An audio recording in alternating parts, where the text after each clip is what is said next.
Hello everyone, this is Asad Kothari and we are currently studying for business AS level और आज हमें start करना है chapter number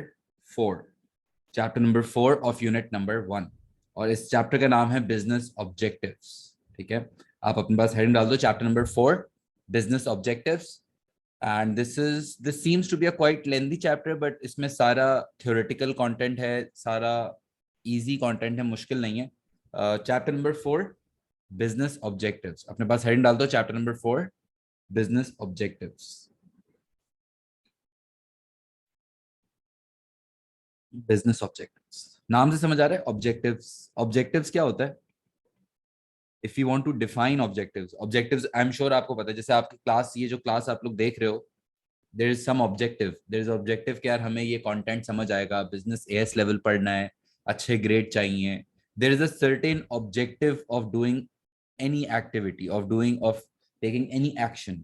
जैसे आप लोगों का भी कुछ ना कुछ ऑब्जेक्टिव है टू वॉच दिस क्लास, इसी तरह हर बिजनेस का ऑब्वियसली कुछ ना कुछ ऑब्जेक्टिव होता होगा। कोई भी कॉलेज, कोई भी हॉस्पिटल, कोई भी बैंक, कोई भी garments manufacturer, furniture manufacturer, what ever the business is, there must be certain goal, there must be certain objective of what they want to do basically। सही है, इसको अगर हम डिफाइन करें, आप डेफिनेशन लिख लो अपने पास। objectives are, I'll just rewrite it, sorry। objectives are the goals and targets, ये मेरे साथ लिख लेना तुम लोग, जरूरी है, बिकॉज व्हेन यू राइट तो आपको याद हो जाता है। ठीक है, objectives are the goals and targets that an organization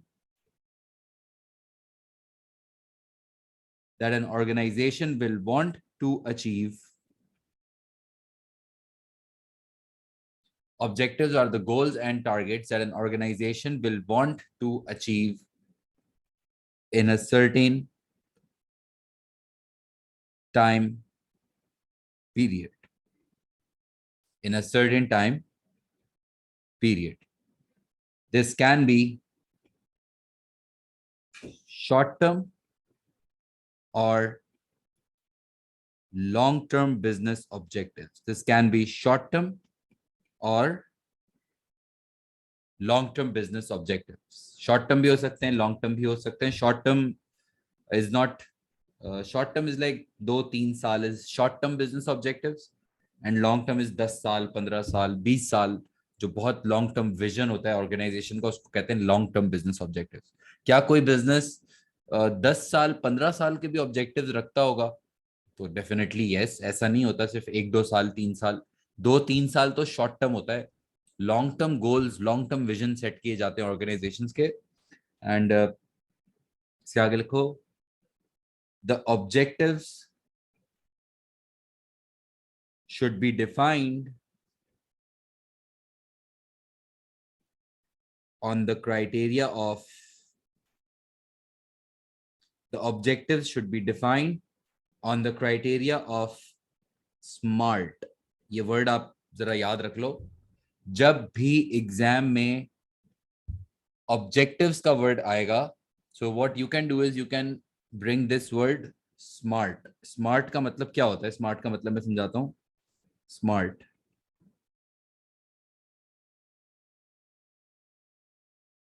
वैसे जब भी ऑब्जेक्टिव्स का के बारे में लिखना हो ना, so you can talk about smart, तो ये बड़ा इजी हो जाता है। स्मार्ट में से एस का मतलब होता है स्पेसिफिक, एम का मतलब होता है मेजरेबल, ए का मतलब होता है अचीवेबल, आर का मतलब होता है रियलिस्टिक एंड रेलेवेंट। कोई एक वर्ड भी लिख सकते हो लेकिन दोनों लिख लो, ज्यादा बेहतर है। Specific, measurable, achievable, realistic and relevant, and time frame या टाइम लिमिटेड भी कहते हैं। कोई ना कोई डेडलाइन होनी चाहिए बेसिकली। कभी भी कोई भी ऑर्गेनाइजेशन या कभी भी कोई भी बिजनेस ऑब्जेक्टिव सेट कर रहा होगा, या कोई भी इंसान भी, इनफैक्ट अगर तुम लोग भी या मैं भी अगर कोई ऑब्जेक्टिव सेट कर रहा हूं ना, तो how to define objectives, what is the best way to define an objective, तो उसके लिए जो वर्ड सामने आता है उसको कहते हैं स्मार्ट ऑब्जेक्टिव्स। स्मार्ट क्या होता है? यूं समझो कि लेट्स से अगर मैं तुम लोगों के लिए ऑब्जेक्टिव सेट करूं कि यार मुझे ना अच्छा रिजल्ट चाहिए, I want good grades from you, that's your objective.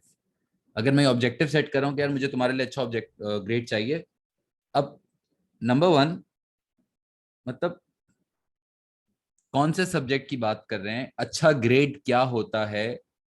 अ, शायद डी ग्रेड भी बोलता है कोई स्टूडेंट अच्छा है यार, कोई कहता है ए बी भी अच्छा नहीं है।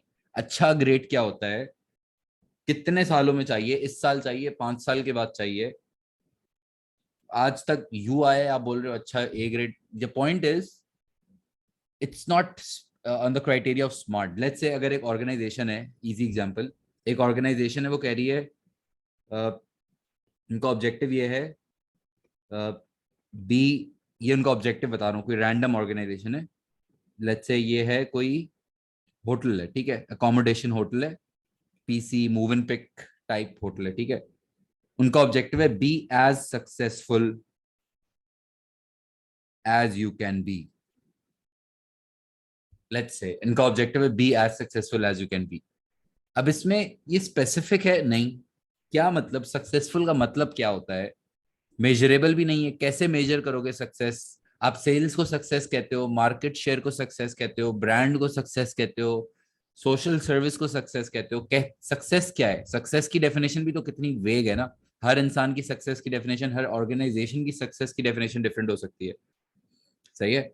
So the point is the objective should be number one specific to the business, जिस बिजनेस की बात हो रही है it should be very specific. Let's say अगर ये होटल की ही बात करें,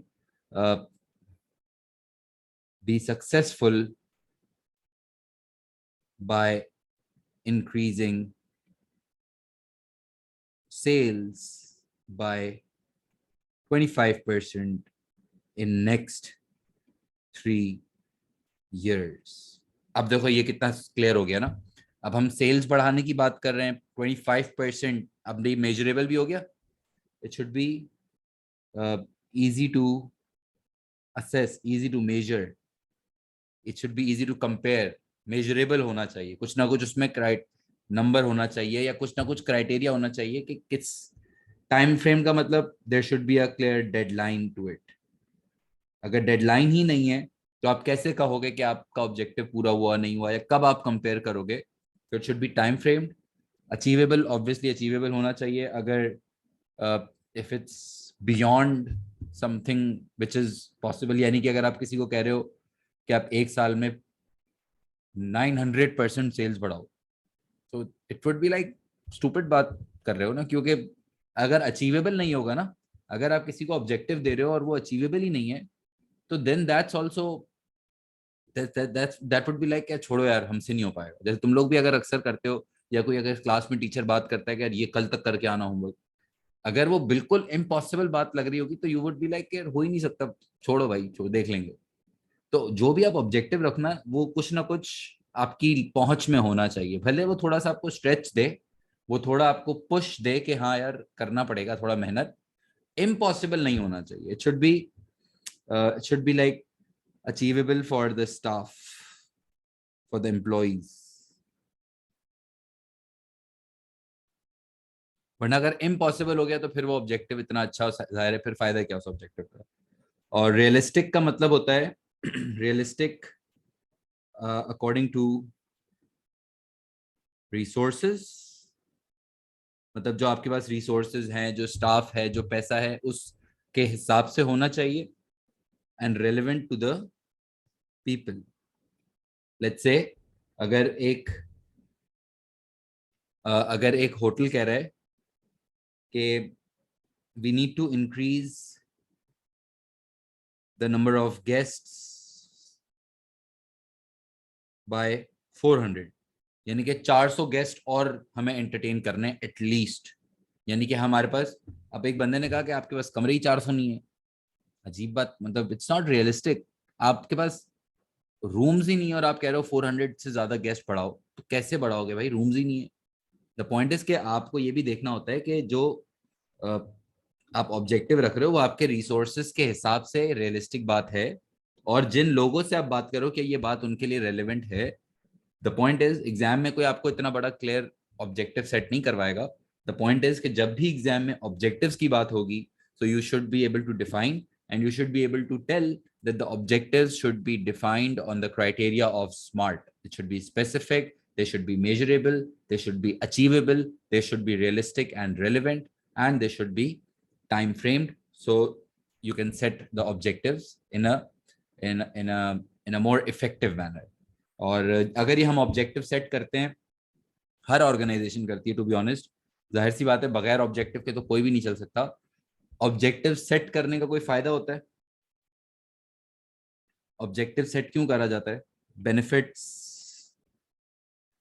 of having business objectives. Why is it important to have business objectives? तो क्या फायदे होंगे तुम लोग भी सोच सकते हो. आई am sure it gives a clear sense of direction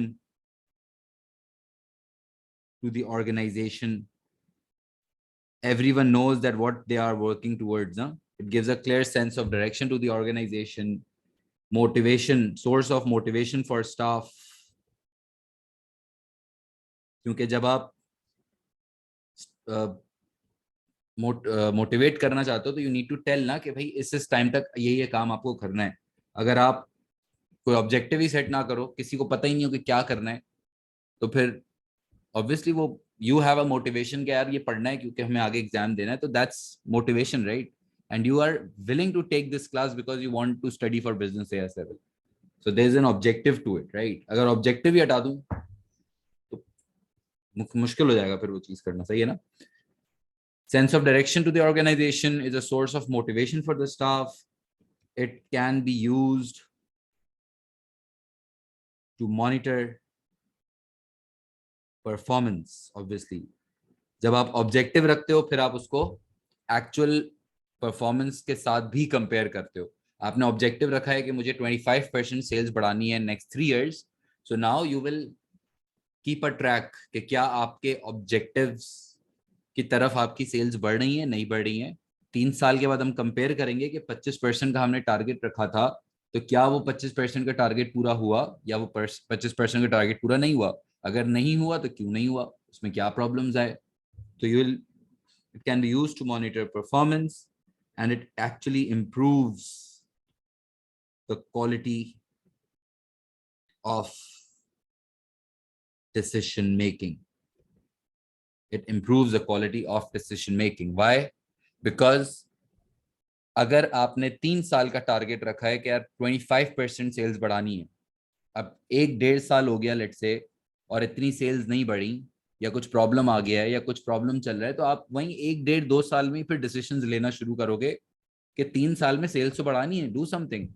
now I have a target to achieve, and उस टाइम में अगर कोई प्रॉब्लम आ रहा होगा तो मैं फिर उस पर डिसीजंस लूंगा ना कि नहीं यार ये काम जल्दी करते हैं, ये काम जल्दी करते हैं. अगर आपका ऑब्जेक्टिव है कि यार मुझे इस टाइम पे एग्जाम देना है, तो अब अगर उसके हिसाब से काम नहीं चल रहा होगा, अगर लग रहा होगा कि कोर्स पूरा नहीं हो रहा, चीजें आउट हो रही हैं, यार एग्जाम करीब आ रहा है, तो यू विल टेक डिसीजंस कि यार क्लासेस बढ़ाओ या पास पेपर की प्रैक्टिस शुरू करो. You will take decisions to make sure that your objective is achieved in an effective way, obviously. So the point is, there are definitely a lot of benefits of setting business objectives.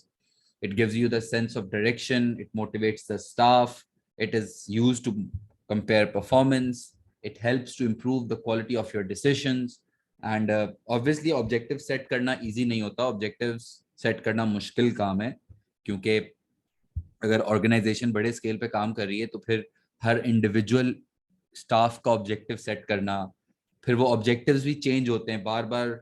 Market changes आ जाते हैं, environmental changes आ जाते हैं, Covid आ गया था जैसे, technological change आ जाता है, politically कितनी चेंजेस आते हैं. तो आपको फिर ऑब्जेक्टिव्स को अपडेटेड भी रखना होता है. ऑब्जेक्टिव सेट करना is not just a one time thing. Objectives आप कंटिन्यूसली उसको अपडेट करते रहते हो. कोई प्रॉब्लम आ जाए तो आप फिर उसको रिव्यू करते हो. तो वो सब चीजें टाइम लेती हैं, और स्टाफ को फिर ऑब्जेक्टिव्स कम्युनिकेट भी करने होते हैं. उसके बारे में भी नेक्स्ट उसमें बात करेंगे आगे क्लास में. लेकिन फिर वो ऑब्जेक्टिव्स आपको सबको बताने भी पड़ते हैं कि तुम्हारा ये ऑब्जेक्टिव है, तुम्हारा ये ऑब्जेक्टिव है, तुम्हारा ये ऑब्जेक्टिव है. तो वो फिर एक, it's not an easy task, it's a difficult task to be honest. But obviously फिर ये करना जरूरी भी है, ऐसा नहीं हो सकता कि हम इसको इग्नोर कर दें। ठीक है, तो the point is chapter number 4 हमने स्टार्ट किया है, बिजनेस ऑब्जेक्टिव्स। और इसमें आपको एक बात ये समझ आ गई कि ऑब्जेक्टिव्स क्या होते हैं और क्यों इंपॉर्टेंट होते हैं।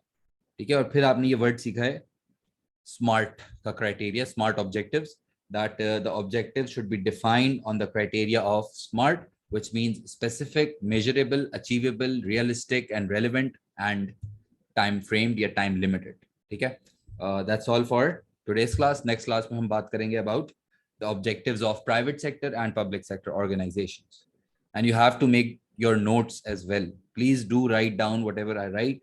So you can just easily revise बाद में. ठीक है, thank you very much, see you in next class.